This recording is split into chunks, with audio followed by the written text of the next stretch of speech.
to Munda Makeover. We have traveled all over Zambia to find hard-working farmers. We want to share their success stories. And where there are challenges, we will bring experts to help them gain the extra knowledge they need. So they can adapt and make their farms more productive even while the climate changes. We want to support them to get better yields. And increase their income. We will see how farmers from across the country can benefit from our experts' advice. While also learning from each other in so many ways.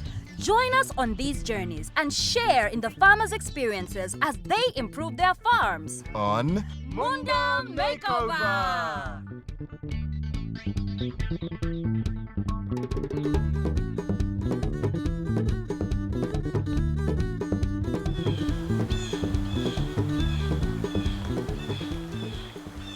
This week, we're going down to the river. Because for farmers, like everybody else really, water is life. Absolutely, and we want to see how we can play our part in protecting our rivers and streams. So we can bring life to the soil and all the crops that are grown in it that feed us all. Absolutely. So, Kachanana, Yes, Cozy. are we going to get our feet wet? And go swimming? I love to swim and I'm gonna splash. Whoa, is this a competition? Oh, you bet. We'll see about that. I'm gonna get No.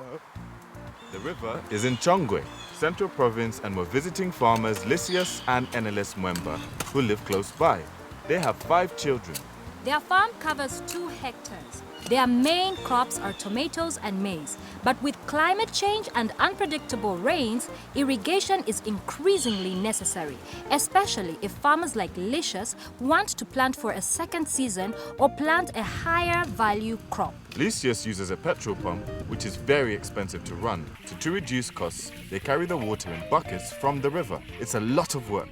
So let's see how we can help. Odini kuno. Hello, is anyone home?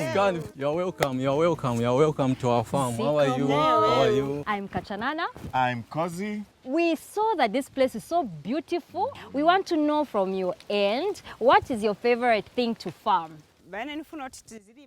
I would like me and my husband to farm garlic and carrots. How is your business really doing? The business is not doing okay. The first one is the cost of fuel. Right. Yes. Cost of fuel on a farm? Because in irrigation, we use petrol machine. Right. Yeah, so the cost of fuel Right. is and just too it's much. Quite expensive. Yes, now the other challenge, especially with the crops which we grow, because, rape you can have maybe sometimes you pluck some 50 bags or 60 bags, you take them to the market there, you find that the market is flooded, and then you find that the price is so very low. down. Sometimes you don't even come with any amount of money in your Wow. pocket. Have you worked with an expert in farming in any of these areas that you are talking about? No. No matter what field you are in, you need to help from other people who have studied beyond what you are doing at the moment. Okay. So would you want to meet these people? Yes. Okay, but before we go there, I hear there are some village chickens here. Are we going to have village chicken for lunch? Eneles, let's go and find Let's those let chickens. the ladies talk about the chickens, and you and I can maybe go see about Let's this go irrigation. see. This employee you've been telling me about. Let's go have a look. Yeah, when I heard that the Munda are coming to my field, actually, I felt good. Yeah, I felt happy. Farming gives me a lot of independence. I don't have to go to somebody to beg for a job, no. My first job is to help Lysias irrigate his field so he can fight climate change. Irrigation pumps are a great idea as farmers are less dependent on rainfall and are able to harvest more often, and for more income. However, the petrol pump is just too expensive. But when I walked along the river to look for a solution, I found a lot of damage. The trees have been cut down and there is a lot of charcoal burning. Is this going to make the effects of climate change even more damaging? I asked agroforestry expert Chilalandeke to come and tell us if this is a problem. The area that we're standing in, is quite clear that the farmers have been preparing and trying to increase the amount of land that they have to farm on, but quite close to the river. What is the danger of cutting trees so close to the riverbank? Simply put, you have an increase in soil erosion, right? Because these trees have roots, they have a rooting system that keeps the soil together, closely compacted together. Yes. But when you remove those trees, you increase the risk of soil erosion. Right. You risk siltation, from here to the river. Right. And then you're going to disturb the habitat here. There's a natural habitat that was here. There are animals that depend on this vegetation that's here, on this habitat that's here. Right. There's fish in the river there that's Right. depending on all these things. So when you increase that, you increase the risk of siltation. And you also increase the risk of floods. Sorry, I just want to understand the meaning of the word siltation. Okay, siltation is simply the process of, you've seen this soil that's here, right? Yeah. So it will go into this river and it will block all the vegetation that's in the river Okay. there Right. from growing. And then you do realize that water flows here. So when that is blocked, it will be very easy for floods to now go and spread everywhere else. Right. Yeah, yeah. Why is it really important to make sure that you don't disturb anything that's happening around the riverbank? I'll zero that down to Chongwe district. Okay. From the district, Chongwe has been affected by low water levels because of the same issues. People have built houses just right next to Chongwe River. People have done a lot of activities, agriculture activities, right next to Chongwe River. And there's a big problem. There's no water in Chongwe district. It's very important, extremely important for human livelihood. Not only human livelihood, the animals. Right. Exactly. What do you think farmers can do to prevent that happening to the natural habitat? Okay, so number one is don't cut trees that are in the riverbanks. Actually, Yeah, don't even plant around what's happening here. Right. This is actually very wrong. What's recommended is a 50 meters radius Right. from Okay. From the river stream. to where you're doing your farming activities. 50 meters. About 50 meters, yes. That's a lot of land which I like to waste actually. It's not actually wasting, it's serving a greater purpose Okay. for you and your children in the future. That's They'll true. still need this water. They'll still need these trees to clean the water for them. 50 meters. It's just a lot. We have a little land here. Like myself, I only have a 2 hectares. The distance, you know, like my children, sometimes we don't even use a pump. Right. So just draw using buckets and then they can do the watering by themselves. Yeah. So effectively, you're trying to reduce the distance that you have to carry water from the river to your field to water your crops. Sorry. Yes, yes, yes. I think we have a better solution for that. But also, while we have you, the expert here, I'm pretty sure that there's forms of farming that, you know, a riverbank supports, and maybe to even repair a bit of the damage. What would you, advise us? Since we've done deforestation here, so we can do reforestation, yes? Okay. So we plant trees again. Plant fruit trees or gliricidia trees in the 50-meter riparian zone for extra income and to improve soil fertility. And when trees grow to this height, to that height, you can even do beekeeping. Right. Beekeeping, you won't even need to cultivate any land. You just hang your beehives up in the tree and you come and harvest your honey. One beehive will give you roughly 20 to 25 kilograms of honey. Right. Which will fetch you maybe between 2,000 to 2,500 kwacha. Right. Depending on how you sell it, from the honey alone. Your children, you mentioned the children have to use buckets Yes. to draw water. So those children, one day will grow up. It's true. Right? They also need something to eat. They also need something to survive on. So if you have those, the trees are still intact, they still have water, they have something to drink. Okay. Right? And they have honey from there. Absolutely. Yes, that's nice. I mean, that sounds fantastic, Yes, Mr. yes, Lysias. yes, We're all especially about on the trying issue. to increase income, Yeah, and that especially- sounds great. Especially where he mentions the issue of beekeeping. Actually. I think it can help us a lot. Yeah, sounds very, very profitable. But there's another problem I have to solve. The issue of getting water across the planned 50-meter protection zone from the riverbank to the farm. When you get your water from the river and you take it into the field, how often do you have to carry this water from the river? We usually water our crops after every 2 days. How many hours does it really take for you to do this work? From 7 hours to 12 hours. And again, from 14 hours to 17 hours. Wow, that's quite a long day in the field. Thank you. Well, so that's two problems we face. On the one hand, protecting the river, and on the other hand, making life easier for the water carriers. Can we find solutions to both? Well, I think I know someone who can. Let's go meet him. And that man is Lubosi Chilambe from Vitalite. He's come to talk to us about a solution to the expensive petrol-powered pump while still helping farmers deal with the drought. Hello there. Oh, Yes, yes. hello. So, what solution do you have for us here? All right, what we have here for Mr. Mwemba is the SF2 irrigation pump. Yeah, this is a surface water pump, a solar-powered pump, and best suited for shallow water sources like the stream that Mr. Mwemba has Do you believe that it can work for the challenges that you've seen here? Definitely. So how far can the pump carry water from the stream to the field? About 500 meters plus.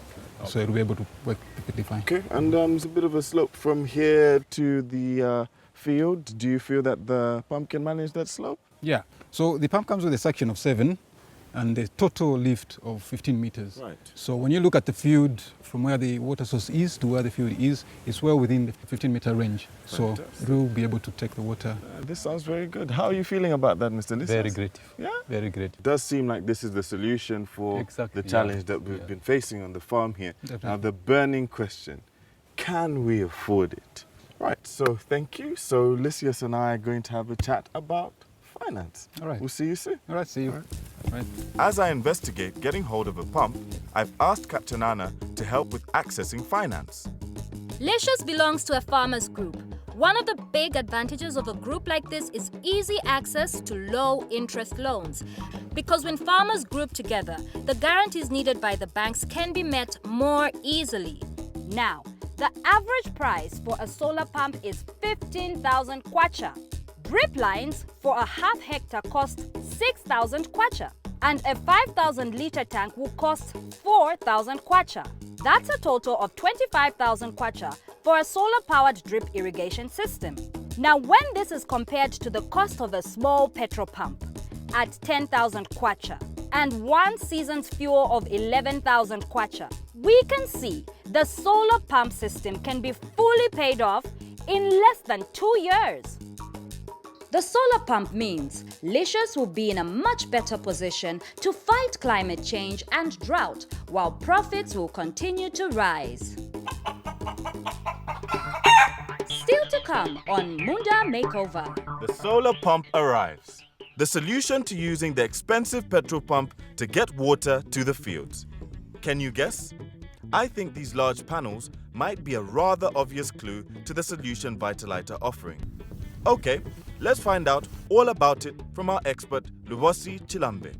So this is the pump. All right, so this is the full kit of the pump itself, the SF2 solar irrigation pump. Okay, so you don't need batteries? No, you don't need batteries. Okay. Yeah, so what you need is simply the sunlight and Okay. you'll be good to go. How much water can this pump actually pump? All right, given the section, the water source, it's about 1 meter. So this will give you about 3,600 liters per hour. Maybe you can get into assembly so we can see how this thing comes together. So this is a 6-meter suction hose that 6 comes with meters. the pump.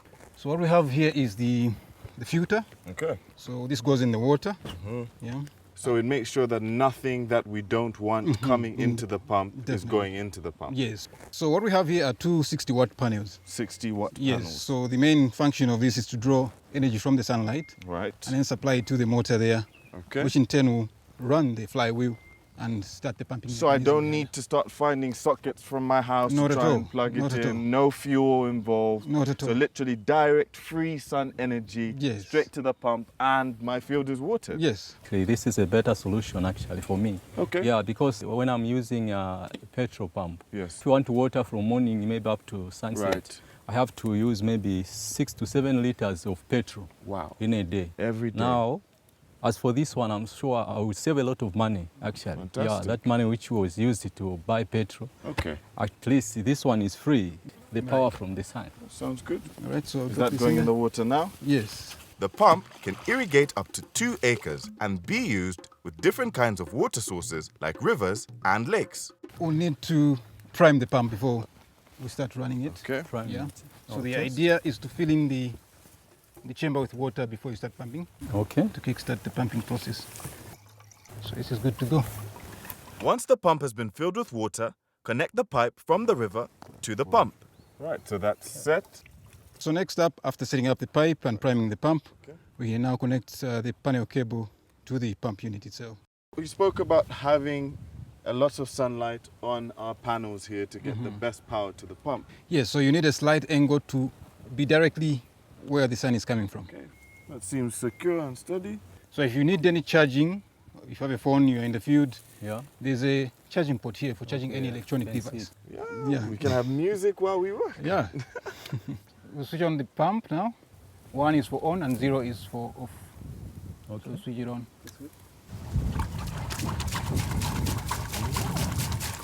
As simple as that. Yeah, as simple as that. That's simple, easy. What do you think, Mr. Lysias? Does it seem like a difficult thing to work around? Yeah. This is nice, actually. And how long could we run this pump? Well, it can run for the whole day, provided there's enough sunlight. It's advisable to couple it with a tank, so that in the event that there's cloud cover and the pump stops pumping, Right. you could use the water from the tank. water from the tank. To be sure you have enough water, it's a good idea to combine the solar pump with a storage tank and drip lines.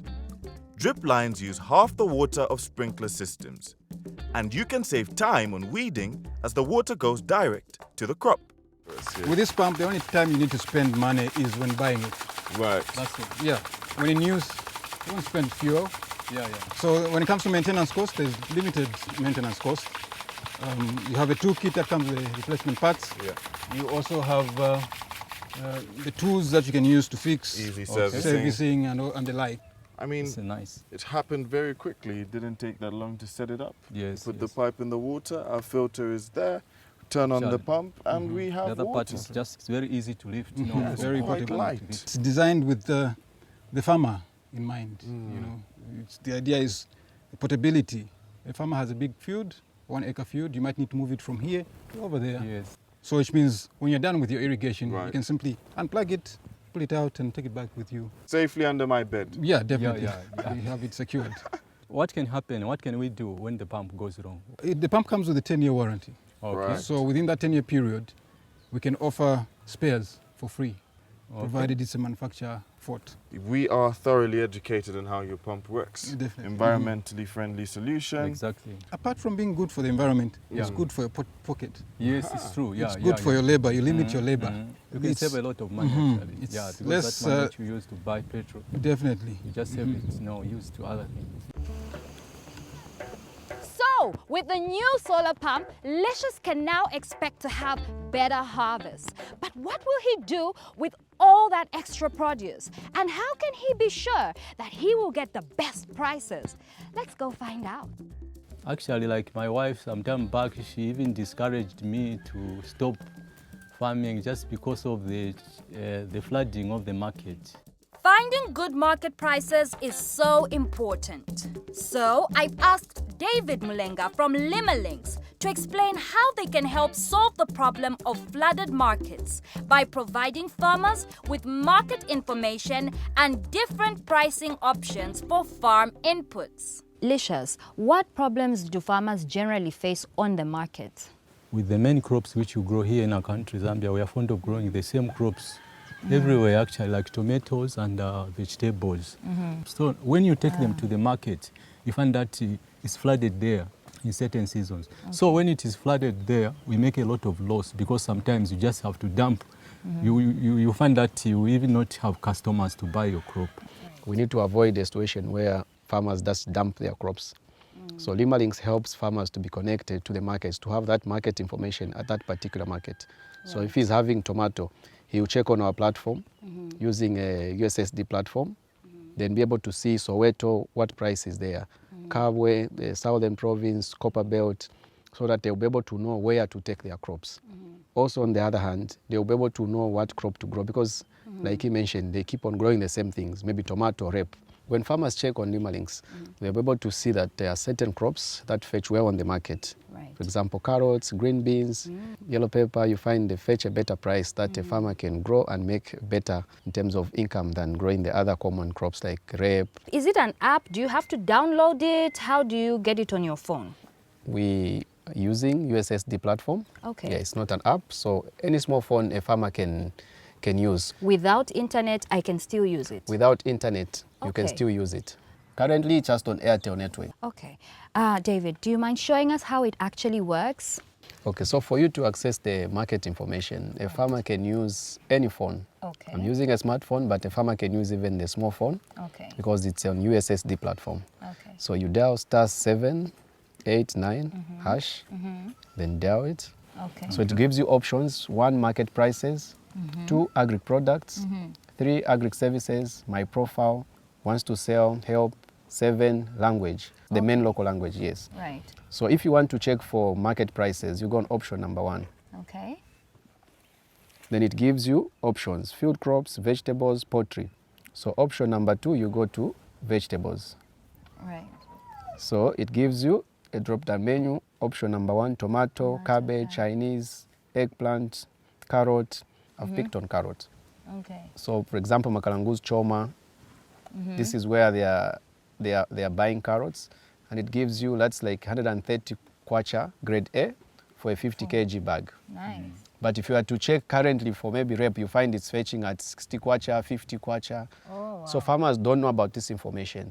Okay. Yes, okay. so when we check, for example, let me go to tomato. You've seen the markets that it is showing. Yes. So far we've got 6. But if you press more, you can find more markets that Yes, are so buying? let's go to 99 so that we show you the other markets that are. So it goes up to 12. So it Okay. means today there are 12 markets there that have posted the prices of tomato. Then a Okay. farmer can browse through and check how Which much is it. one? Yes, for example, Soweto and the Kazimai, which is in Lusaka. So it's based here in Chongwe. You can check the nearby markets Okay. before even checking the markets that are very far, like Copper Belt. Okay. Yes, so let's check on Soweto, for example. So Soweto, grade A is at 100 kwacha, grade B 80 kwacha, grade C 50 kwacha. So a farmer will be able to see and compare, for example, with the next market, which is Kazimai Right. in Mtendere, and be able to make a decision whether to take to Soweto or to Okay. take to Mtendere. He can also make a decision, for example, the marketeers who would come to the farm. He can decide to say, okay, going to the market, it's at 100 kwacha. Since you've come to the farm, I can give you at 80 kwacha. But if a farmer doesn't have this information, these marketeers who come through, they take advantage. Lima links also give information on farm inputs like fertilizer and seeds. It gives you details, Okay. product details, application, buying location. Current price is 900 kwacha per 50 kg bag. So while you see at the farm, without spending any coin, you already know the price of fertilizer, ETG. You can make a decision. Application rate, it will give you information on application rate. So it's like it's teaching you while you stay here at the farm without spending any coin. It's as good as that. Lysias, what do you think? Is it something that can be helpful? Yes, it can help us a lot actually as farmers. Yeah? Yes. Which part do you think is going to be very much of use to you? I think all the parts actually. Looking at the market prices, we should be informed about the prices there. Yes. Even when we come to the inputs, the fertilizer, when you want to buy fertilizer, you know, it's very easy for you to check. You make a budget. It's easy for you to make a budget. How much does it cost the farmer? A farmer doesn't pay anything. It's free Wow. of charge. Free. So we are encouraging farmers to take advantage because this is free. Farmers, you've heard for yourself, and do remember it's *789# to get all your market prices and your input prices at no cost to you all. In a future episode, we discover how joining a co-op helps get your crops to market and how planting a variety of crops will help get better prices. Well, Katanana, what do you think of our work here today? I am so excited. Altogether, it adds up to one big message. Making our farmers better adapted to deal with the ever-growing threat of climate change, increased droughts and floods too. Exactly that.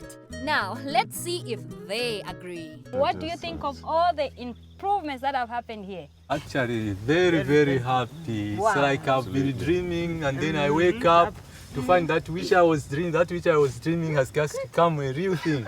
And most importantly, Kachanana, we're here under the shade of this beautiful tree. And we don't have to cut it. Absolutely fantastic. Right? So what are we going to do? Are we going to go swimming? Swimming? Yeah. Do you think this water is cool enough? I'm not so sure you should begin, Kachanana. Well, we'll see you next week on Munda Makeover!